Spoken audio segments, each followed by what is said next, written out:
My name is Jeremy Grimshaw. I'm delighted to welcome you to this webinar. I'm currently in St John's, Newfoundland, so it's afternoon for me here, but I'm hoping you're having a good day wherever you come from. So I'm going to just kick off. I've got about probably about 4 or 5 minutes of just general background of this, and then John's going to take over with much more of the detail about how we think COVID and what COVID is, how COVID might help you with your decision making. So the issue that we're all facing is basically this unprecedented challenge for healthcare systems and societies globally that the COVID pandemic represents. And it's created many different practice, public health and policy questions about how to try and mitigate the pandemic, how to treat it, how to organize health and care and social systems to support individuals around the world. What we've seen as a result of this is that the global research community has reacted with an explosion of research. So we didn't know anything about COVID 2 months ago.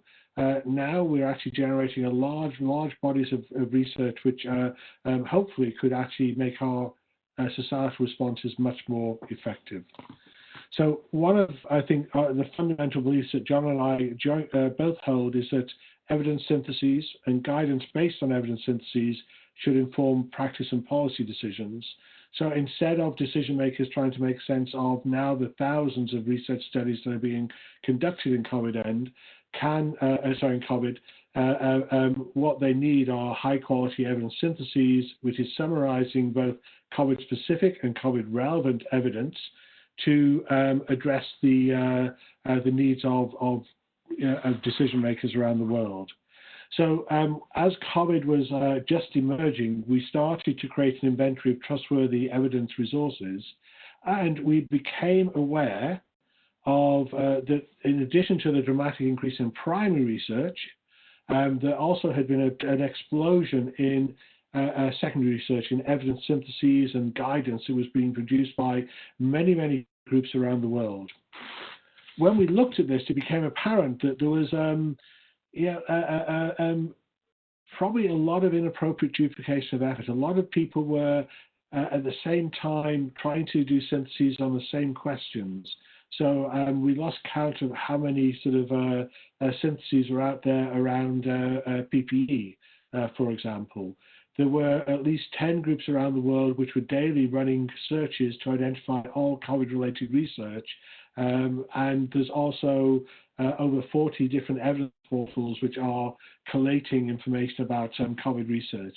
And this seemed to us to basically be creating a lot of noise. That if you're a decision maker thinking about how do I quickly access high quality, trustworthy resources, that actually this amazing response was starting to create much more noise and signal.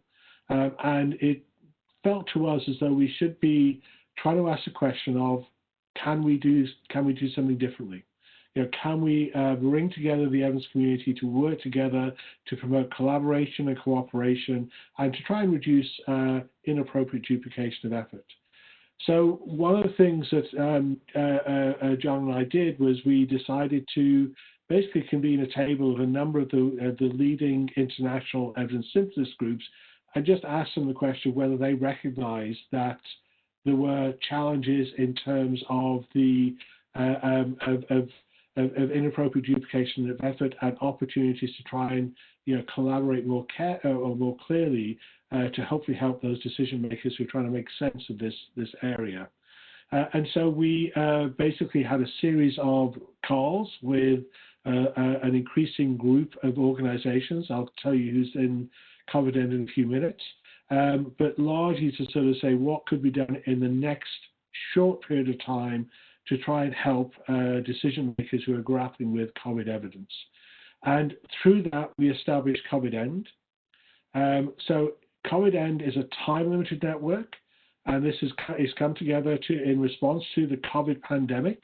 And what we're trying to do is collaboratively advance what we call the evidence ecosystem. What are how organizations who are creating syntheses or creating syntheses-related tools and products, how we work together to try and increase the signal to noise. So it's making the most of the explosion of interest in and demand for evidence synthesis. We also hope that what we learn by this greater cooperation during the time of COVID will actually make the evidence ecosystem even more robust and resilient in the future. And one of our fundamental aims is that we want to use this as a way of strengthening existing institutions and processes. So we have some amazing sort of partners who are world leaders in the evidence synthesis world, and what we would like to do is sort of with COVIDEND is to support them. We're not trying to compete. What we'd like to do is sort of basically help them strengthen what they're doing both now and strengthen their position in the future. So John's just advanced to this slide, and this gives you the current. Well, it's slightly out of date because we don't have every partner's sort of logo on the website just at the moment, but the current sort of are some of the current partners. And you can see we have well-known evidence organizations like the Cochrane Collaboration, like the Campbell Collaboration, the Epicenter. We also have partners in Africa, the Africa Evidence Network, or EBASE in Cameroon.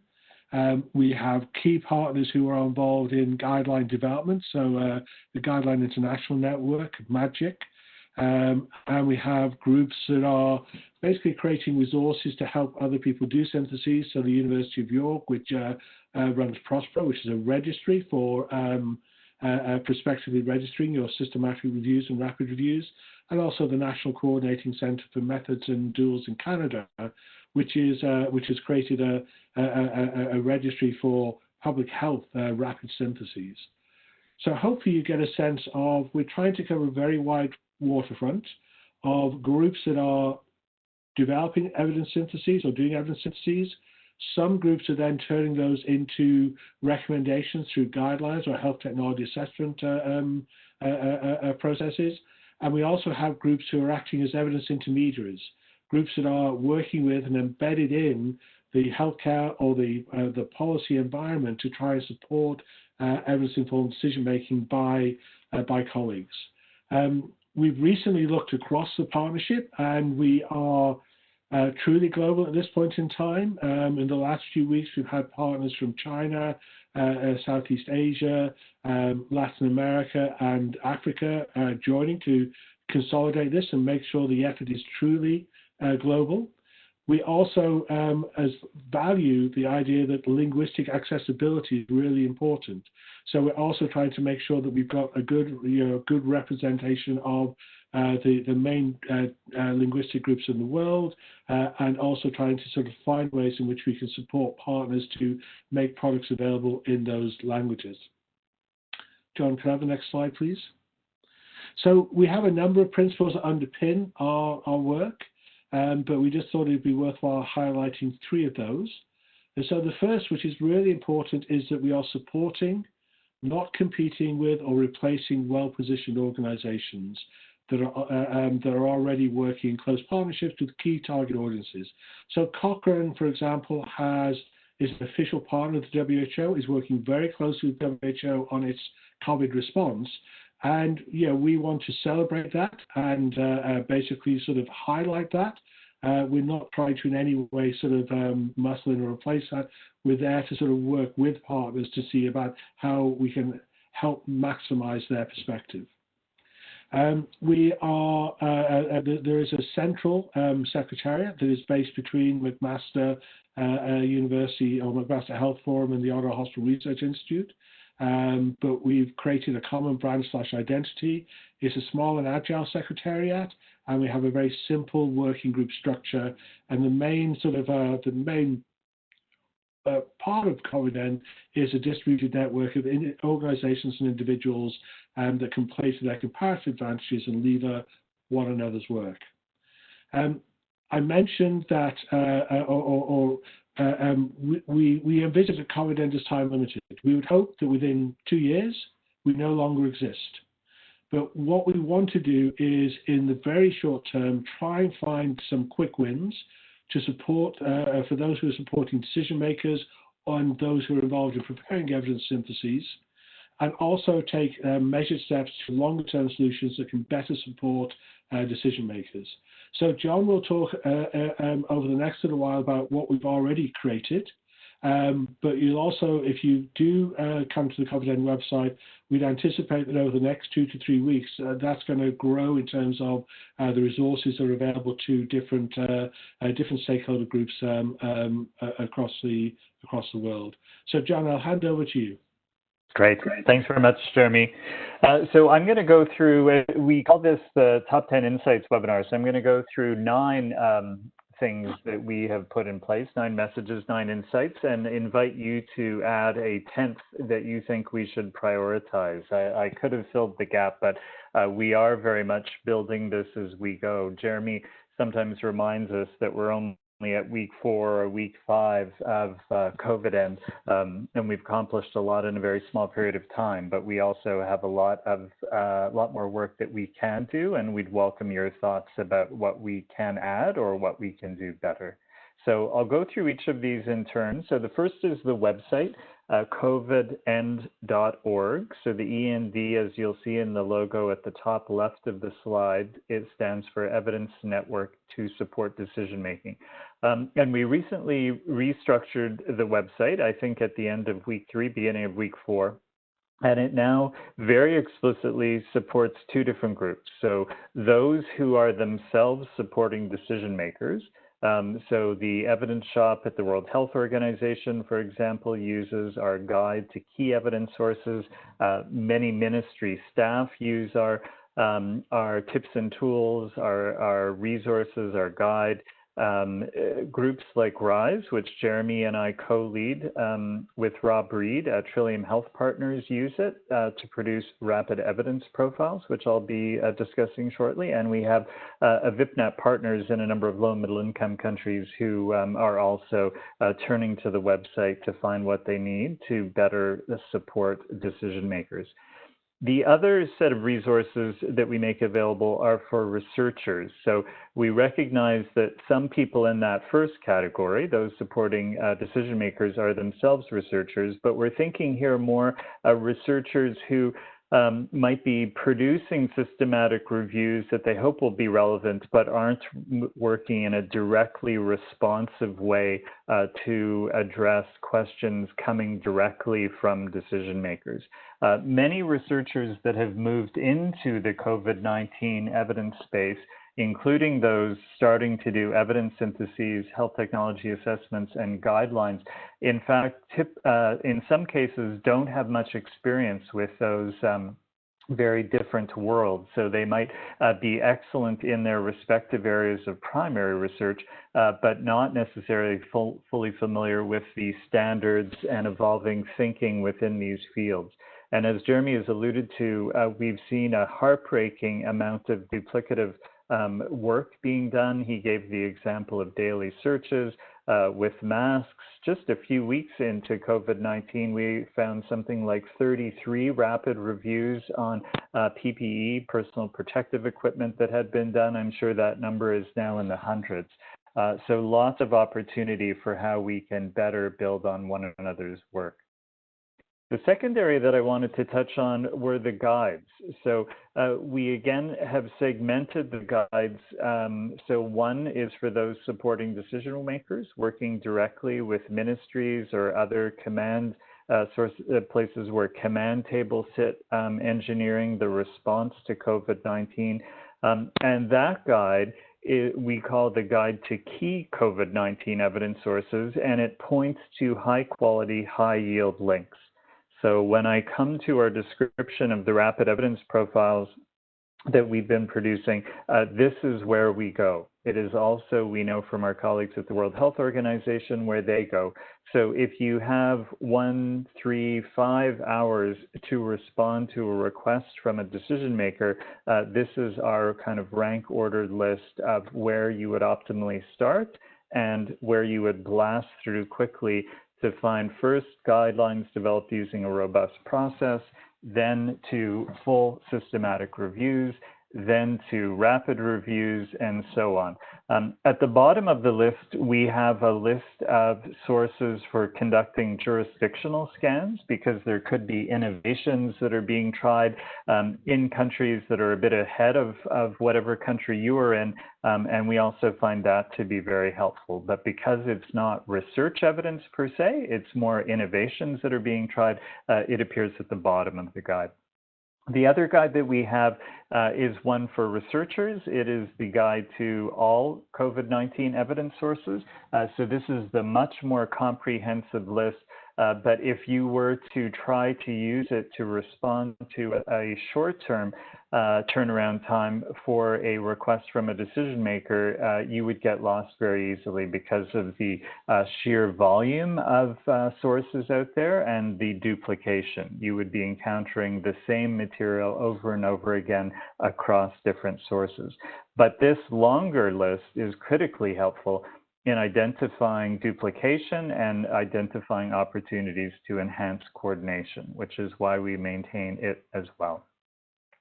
The third thing that we wanted to talk about were tips and tools. So we have, again, two different sets of tips and tools, one for those supporting decision makers, and this is the one that I'm going to speak to in a bit more detail. The other tips and tools are for researchers who are involved or who want to become involved in producing evidence synthesis, HTAs, or guidelines, who might not have experience with those respective areas, and they're trying to come up to speed quickly. So as Jeremy has indicated, one of the great things about COVID-19, if you can say such a thing, is that many researchers have come forward to try and help. But a number of them don't have experience with the current state of the art in those three fields of evidence synthesis, HTA, and guidelines. So these tips and tools are meant to help them.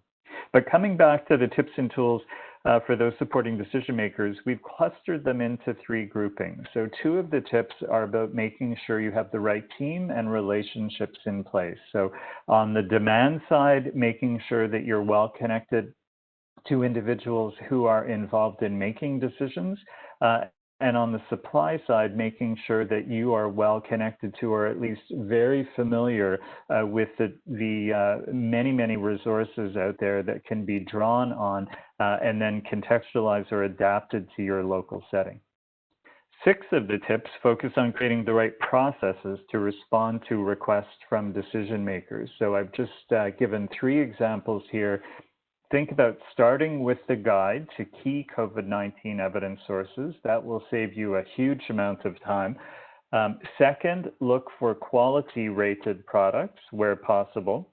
And if there is no existing quality rating, then if your product relies heavily on a particular product produced by someone else, think about rating the quality of that product.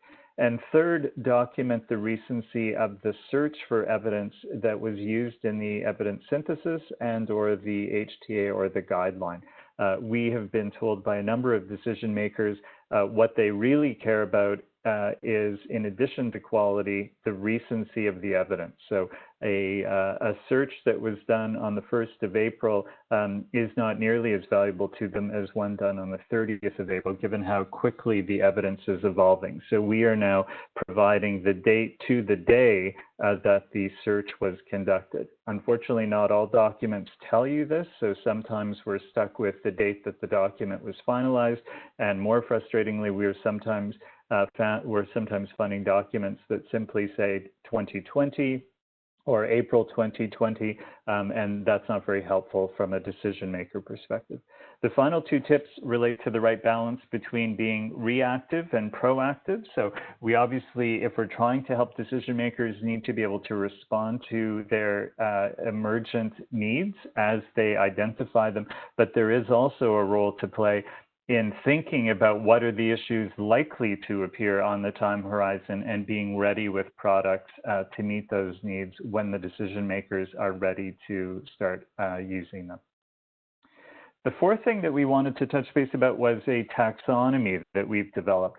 I'll come to on the next slide some of the ways that the taxonomy can be used. But what we found very quickly was that we needed a way to start to understand the types of questions where evidence might be helpful, and specifically the types of decisions that would be made. And we found it was helpful to group them into four categories. So in the early days of the COVID-19 response, the decisions were primarily in category 1, public health measures.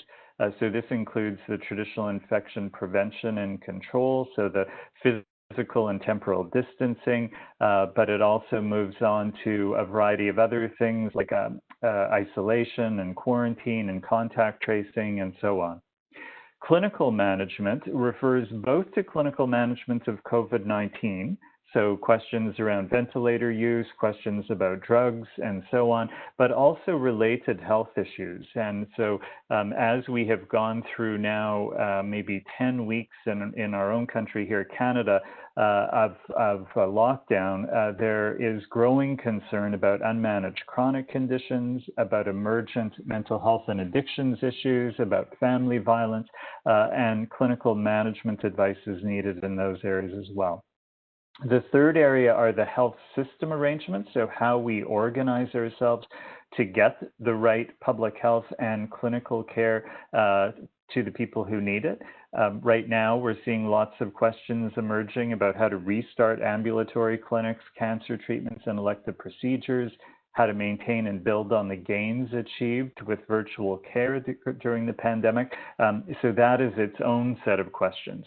And then finally, moving beyond health, there are a variety of economic and social responses that are having to happen as well.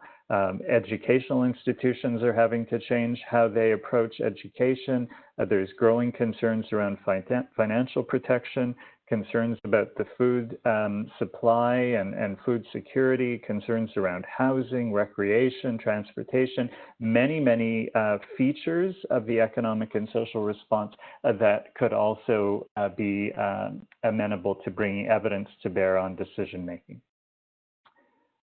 The taxonomy, we hope, is helpful at least in four ways. So one is to curate existing evidence products relevant to COVID-19, and we're actively exploring the possibility of creating a single searchable portal with the taxonomy acting as the filters. Second, we think it can inform the prioritization of the questions that need to be answered as issues emerge. Third, we think it can be helpful for making decisions about which products should be kept up to date. So there are a number of issues that have come up in the past that are likely to come up regularly in future, and where the evidence is likely to evolve over time, and the taxonomy can be used to help prioritize which need to be kept up to date. And then the other reason, which I alluded to when speaking to the previous slide, is we also need to be looking ahead. So had we been looking ahead a few weeks or months ago, we might have anticipated in countries like Canada the hugely devastating consequences of COVID-19 in long-term care homes. And we need to be drawing on the insights of people who have skills in horizon scanning and related methods to identify the likely or possible future scenarios that we need to be prepared for. And again, the taxonomy, we think, can help to inform this thinking in that area. The fifth thing we wanted to talk about was an innovative model that we have put in place and that we've seen some others take up, not because we think we have all the answers, simply as an illustration of the types of innovative models that we're seeing come forward. So we've piloted a rapid evidence model that we think can be used or adapted in any jurisdiction to describe both evidence, so research evidence in the form of evidence syntheses, health technology assessments, and guidelines, but also innovations. And I alluded before to jurisdictional scans. So for countries like Sweden or China that might be ahead of us in terms of certain aspects of the pandemic, they might be trying public health measures, approaches to clinical management, health system arrangements, or different types of economic and social responses that our decision makers might want to be aware of. We don't know whether they work. That would we have to wait for the evidence to come forward on that, but very often decision makers want to hear about those innovations. And this rapid evidence model that we've applied can be done, we can put together a product in as little as 3 hours. 3 of the 10 examples that we currently have up on our website are listed here. What screening approaches can be used in non-healthcare settings to identify people who may have COVID-19 and need to take appropriate action, very relevant to universities as they start to ramp up again, stores as they reopen, office settings as they begin to bring back workers. Second, what are the international lessons learned from reopening COVID-19 activities in hospitals? Many countries around the world dramatically shut down their procedures, their elective surgeries of different types, their cancer treatments, and so on, and are now beginning to reopen non-COVID-19 activities. And finally, what is known about strategies for supporting the use of masks under shortage conditions to prevent COVID-19? And that works through the use of masks for the general public right up to frontline healthcare workers. So you'll see more description of this on the website, but if you're in a jurisdiction where decision makers are demanding very, very rapid summaries of the evidence and innovations being tried internationally, this might be a model you find helpful. Another model that we have designed and are ready to go, we're just about to start a pilot, is what we've called an evidence contextualization model. Even if your group, and if you're in a group responding to decision makers, if your group doesn't feel it has the skills to do the rapid evidence profiles, one other thing that you can do is take existing rapid evidence profiles from us or from others and contextualize them to your country. So ask the question, what does the evidence mean for our context? So how might this evidence apply differently if we were talking about a First Nations reserve, for example? How might it apply differently in rural and remote communities? So there are a variety of context-specific applications of evidence that need to be thought through. We think that local experts in working with Indigenous peoples or Indigenous peoples themselves, people who have a long history of working in rural and remote communities, other people can bring a lot of value to the question of what does the evidence mean for our context. My view, at least, and I think it's shared by Jeremy, is we think experts are hugely valuable in assisting with this process. Not quite as convinced that their views about what should be done on their own, in their own right, is as important as saying, okay, if that's the evidence, here's what I think it means. We've seen a lot of the initial recommendations about COVID-19 be what we sometimes call GOBSAT, good old boys sitting around the table. So experts giving their personal views on what needs to be done.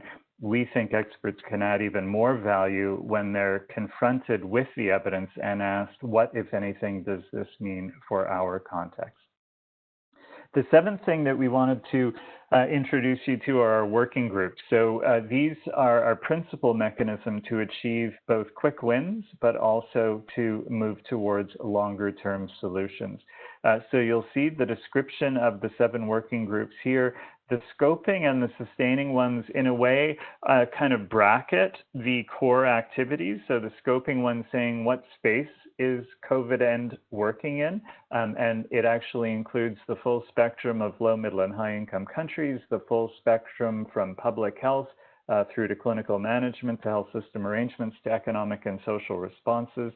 And the sustaining group is saying, how can we learn from what's gone well and what's gone poorly in supporting evidence-informed decision-making about COVID-19, and how do we think about using what we've learned to further strengthen our capacity in future, both for the pandemic, but for an array of other issues. The 5 groups in the middle then are tackling very specific issues. How can we engage with the distributed network of folks across the globe that are supporting decision makers or trying to reduce duplication and enhance coordination?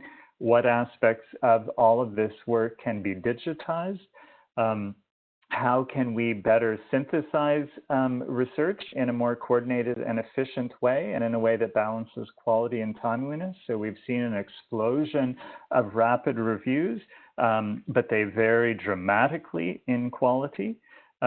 The recommending group is focused on health technology assessments and guidelines. How can we up our game in that space and respond to the explosion of evidence syntheses, the time constrained demands from decision makers? And the packaging group is thinking about how do we best package evidence in ways that meet the needs of different groups, and it includes how do we combat the misinformation happening related to COVID-19. Some of the working group achievements that will be coming online in the near future, so you might want to come back to the website to learn a bit more about them. The engaging group led by Lawrence Langer and Maureen Dobbins. Lawrence, I think, is on this call.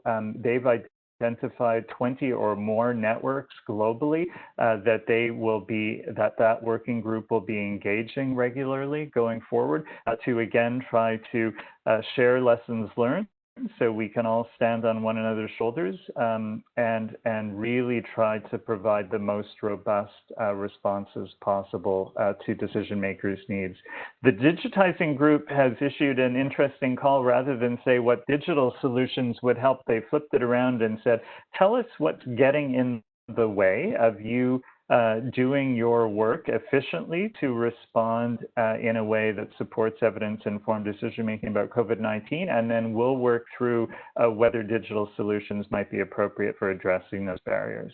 The synthesizing working group is systematically working through our first draft of the tips and tools for researchers to expand, correct, and make other modifications to those lists. The recommending group very courageously, very admirably, and in a way that is doing something very much needed, trying to move towards a global guidance repository with quality ratings. So we are currently stymied by the lack of quality rated guidance out there. So tons of groups presenting guidance, a lot of it using that GOBSAT model I talked about before, but there are incredibly innovative examples of living guidelines like the ones being maintained by the group in Australia that really need to be at the forefront and one of the first places that people look. And then the packaging group has drafted principles and a resource list to support evidence packaging, and that will be up on the website soon. We'll soon be launching a listserv for a community of practice among those who are supporting decision-making about COVID-19. So if you're working in the space, come back to the website. We'll soon have the details up about how to go down this path. We're just waiting for a final decision from our engaging working group that we are going to go down the listserv path rather than another path. But as soon as that decision is made by Lawrence, Maureen, and their working group, will proceed quickly here. So the listserv is what we think the technological solution is going to be, but we'll just wait for their final decision on that before posting information on the website. So Insight 10 is not ours. We hope it's yours. If you have thoughts about how we can work more collaboratively within and across countries and across the evidence synthesis, HT, and guideline space to better support decision-making about COVID-19 and to harness the tremendous enthusiasm that is out there to try to bring evidence to bear on decision-making, we would love to hear what your thoughts are. So just a reminder, these are 9 of the things that COVIDEND is currently doing: the website, the guide, the tips and tools, and so on. But we'd warmly welcome either your reactions to what we're doing, how can we do it better, or your addition of things that you think we should be considering as well. If you want to keep up to date, go to our website, follow us on Twitter, and if you have particular feedback for us once the webinar has concluded, please send it care of forum@mcmaster.ca. So that's the quick run through. Steve, I'll turn it back to you. Maybe to facilitate the conversation. I think Jeremy might take the first cut at answers to questions, and then I can jump in as needed. Sure, that's great, John. Thanks very much. I'd just like to encourage everybody to use the chat box to ask questions or share any comments from this presentation, and then we can go through those. Excuse me. So we had a comment or a question, I guess. Well, first comment and question. Say, this is really fascinating work. Well done.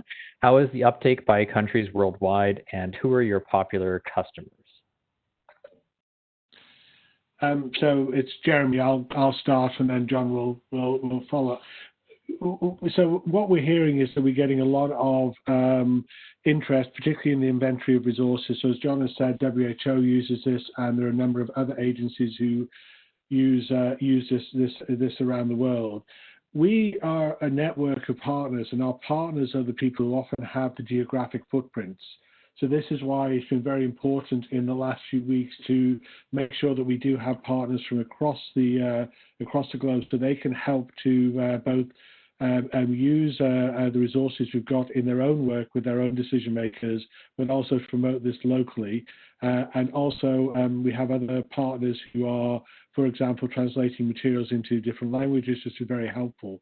So what we can say is that we know there's a large number of people who are directly using it, and some of those are major international organizations like WHO, but also we do have this sort of global footprint through our partners. John, do you want to add anything to that? No, I think that's accurate. I guess, to be clear, COVIDEND is a global initiative whose secretariat happens to be based in Canada. So the work is really meant to be the collaborative enterprise that can come about when you bring the best doers and thinkers together from across the globe. And as Jeremy indicated, they represent the full spectrum of low, middle, and high income countries and the full spectrum of regions. The only time that when I was giving an overview that I kind of defaulted to a bit of a local example was with the rapid evidence profile. So that is the work of Jeremy's team and our team in Canada, responding to questions coming from within Canada. But we present it on the COVIDEND website as an example of an innovative model, but we hope in the future to be adding others. So Jeremy has reached out to colleagues of his in New South Wales who we think do an incredibly great job of every morning getting out an evidence alert about what has come to their attention in the previous 24 hours that people might need to know as they make decisions about COVID-19. So we'll be getting that innovative model up in future. So our local response to our rapid evidence profiles has been very, very positive. But as Jeremy mentioned, what really matters is our partners across the globe finding value in this. And I'm hesitant to speak on behalf of them, but the fact that at least once, and depending on their roles in COVIDEND, sometimes as many as 3 or 4 times a week, they're giving up hours of their day to advance the joint aims of COVIDEND suggests to me that they're finding value. So that's just an amplification of some points that Jeremy made. That's great. Thanks, John and Jeremy. So again, if anybody has any questions, I'd encourage you to share them in the chat box. We did have one person who shared an idea for insight number 10, and that was current gaps in the evidence or high-profile initiatives that require better EBDM or funding grant opportunities. Jeremy, do you want to just comment on that quickly? Yes, one of the things that we are hoping to do is underneath the taxonomy that John outlined is our vision is that we'd like to have basically a list what we think are the best evidence resources for those particular questions. I think as we do that, that will become a very natural way of helping identify where there are particular gaps in relation to whether there are syntheses done. But also we might be able to do something about sort of what the underlying evidence base is in terms of the primary space for this. Some of the other things that we have done is in Canada, the Canadian Institute of Health Research have put out a call for syntheses related to mental health issues in COVID. And what we did is it was after the fact, we'd approach CHRs and say, it would be really good is if you are going out and trying to commission the work in this space, why not point to the inventory of resources so that we can avoid Canadian groups inappropriately duplicating kind of work that's already been done. So we hope that on the website it'll start to be a lot more explicit what is available for any one question, and then also sort of try to promote this so that funders who are commissioning syntheses can actually encourage their applicants to double check that this isn't something that's already been done 30 times before, and there's a real need for it within the Canadian context. And this is John. Maybe I'll just add a couple of things. So one, on this slide, taxonomy, we have had a suggestion that we think about adding an additional part, so make it a 5-part taxonomy, with the 5th part being the research gaps. We've been a little bit hesitant to do that because right now the taxonomy is a taxonomy of decisions.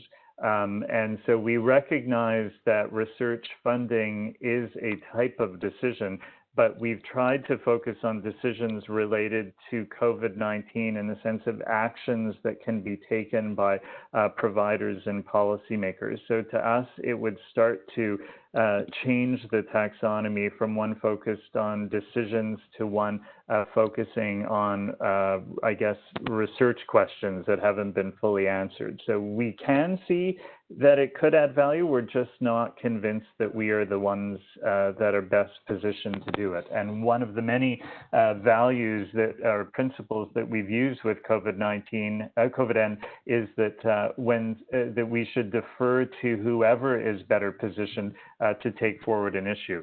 So if I go back to our guides slide, in these both guides, you will see sources that provide lists of questions that need to be answered by research or specifically evidence syntheses and have not yet been answered. So the Oxford Center for Evidence-Based Medicine has a list. Cochrane has a list. There are a few others. So that is one place that you can go to our guide, and then within the guide to those lists of questions to get a sense of where some of the key gaps are. The other place to go would be to use the guide to find the most recent high-quality resource on a topic of interest and to look at what the state of the science is on that question. So again, if you look at many of the rapid evidence profiles, for example, that we've produced, on any given question, we will have 0 or 1 or 2 guidelines developed using a robust process, but often only addressing a part of the question. We'll have no full systematic reviews, and we'll have many, many rapid reviews, but of highly variable quality. So even using those rapid evidence profiles would give you a quick sense of where some of the more urgent needs are in the evidence synthesis guideline and HTA space. But then you can also look at those products to ask the question, okay, many of them are currently coming up empty, no high quality studies conducted. So that's another way to identify gaps. So a bit of a long-winded answer, but those are some thoughts about how to keep track of where those gaps in the research are. Thanks, John. We do have another question, but just before we go to that, I'd just like to reiterate your comments earlier, John, about for those looking for more information on COVIDEND, we'd encourage you to go to the COVIDEND website. So it's covid-end.org, or follow us on Twitter for updates from COVIDEND and as well as our partners. And on Twitter, as you can see here, it's at COVID_E_N_D. So the other question we have is as to whether there's any effort to extract high-level information that is relevant for COVID, but may also be transferable to planning for the next pandemic. Yeah, so it's Jeremy. That's a really good a good question. One of the things that we've been particularly aware of is the idea that we need to identify both COVID-specific and COVID-relevant reviews.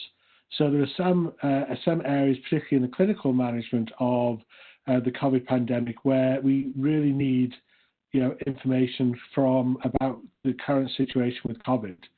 But for many of our other sort of responses to COVID, so the initial public health responses, which have helped to flatten the curve, social distancing, wash your hands, don't touch your T-zone, potentially face masks. These are things where we do have bodies of evidence out there which predate COVID, and so we see those as being COVID-relevant reviews, and those are also likely to be reviews that we will have benefit when we're thinking about management of many other infectious diseases, even the seasonal flu or outbreaks of gastrointestinal diseases. So we do think that there will be the evidence being generated here and now will potentially be helpful for the future. Of course, one of the issues that will come after COVIDEND is how do we make sure that those reviews which have a longer term perspective are regularly updated, so that when, unfortunately, the next epidemic or pandemic emerges, basically we have high quality reviews ready for the public health and health policy decision makers then and there. So I think there will be stuff that we're seeing.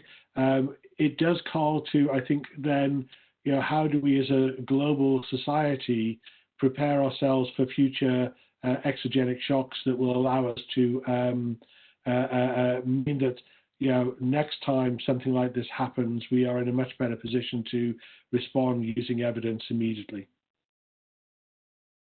John. I think that's a great answer, Jeremy. I just went to the taxonomy, the second taxonomy slide at the bottom. I think that observation is hugely helpful, and we probably need to modify our wording. We've said here future phase of the pandemic and pandemic response, but we really need to broaden that to include any other future pandemics, but also any other major exogenous shocks like this. So, in an era of climate change, all kinds of other things could befall us one day. And I think we are learning a lot, unfortunately, under very adverse conditions about how we need to be better prepared with an evidence ecosystem that can respond dynamically as decision makers, both policymakers and providers, face very, very difficult decisions. So we will, I've noted that down, and we'll work to adapt the text on our website to accommodate that helpful more broad framing. Okay, that's great. Thanks very much, John and Jeremy, and thanks everybody for your questions. I don't see any more coming in, so I'd just like to turn it back over to Jeremy and John quickly for any closing comments before we wrap up today's webinar. I'll start as Jeremy. First of all, just thank you very much for joining us. If there's stuff here that is of interest to you and you want to follow up, please follow up either by email or by contacting us directly. We want this to be inclusive. We want to be able to learn from the good ideas from anyone in the field that is trying to make sense of the current pandemic and use evidence to ensure that we're achieving the best outcomes that we can. So please, feel free, if there's stuff we're doing which is helpful, use it as much as possible in terms of the work you're doing. If you've got ideas about how we can improve what we're doing, we'd love to hear from you. And if you've got any just feedback, that would be great as well. So, John. Yeah, the only thing that I would add to that, Jeremy, is that, and I don't think I'm being, I tend to use dramatic language a lot, but I don't think I'm being too overly dramatic in saying that this is a once-in-a-generation opportunity to make the best of the explosion of interest in evidence syntheses, HTAs, guidelines to inform decision making. And in the short term, our challenge is how do we harness that interest on the supply side in effective ways, try to reduce duplication, and even more importantly, enhance coordination. I was on a webinar this morning given by Per-Olof Vandvik, and Lubna and others who are on this webinar were on that as well. And I was just so struck by how positively he framed the work of others. And I think that we are all potentially part of the solution here. We all have a role to play. It might be producing a rapid evidence profile, producing a full systematic review, contextualizing it to your province or country or territory. But we all have a role to play, and the issue is really how do we play to our comparative advantages and make the most of all of this. And then the second thing is the importance of strengthening existing institutions and processes. So a big risk that COVID presents to us is that we build up one-time, short-lived, unsustainable solutions, mechanisms, and so on.